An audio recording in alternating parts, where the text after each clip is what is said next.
వైఎస్ఆర్ కాంగ్రెస్ పార్టీకి ఉన్న ఒక మైనస్ ఏంటంటే వాళ్ళు చేసిన కొంతమంది చేసిన దరిద్రం అంతా జగన్ని వెంటాడింది. దాన్ని సరి చేసుకునే ప్రయత్నం కూడా చేయలేదు.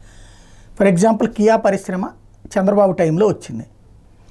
దాని మీదన అక్కసు వెళ్ళగక్కుతూ అక్కడ ఎంపీగా గెలిచినటువంటి గోరంట్ల మాధవ్ అక్కడ ప్రోగ్రామ్కి, అది అప్గ్రేడేషన్ ప్రోగ్రామ్ సక్సెస్ కదా, చక్కగా వెళ్ళి ఆ టైంలో అభినందనలు మా ప్రభుత్వం మీకు పూర్తిగా సహకరిస్తుందని చెప్పడం మానేసి అడ్డదిడ్డమైన రాత రాసుకొచ్చారు అక్కడ.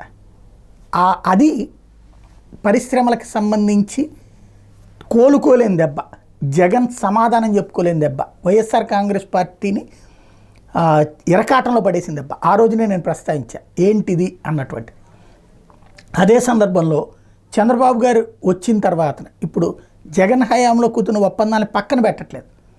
ఏదైతే గ్రీన్ కో, ఇంతకుముందు మీరు ఒకసారి గుర్తుకు తెచ్చుకుంటే గ్రీన్ కో మీదన, తర్వాతన అదానీ మీదన, అంబానీల మీద నెగిటివ్ స్టోరీలు రాసుకొచ్చారు. జగన్ టైంలో వాళ్ళు పెట్టుబడులు పెట్టడానికి ముందుకు వచ్చారు అంటే దాంట్లో ఇట్లా తప్పు చేశారు, అట్లా తప్పు చేశారు.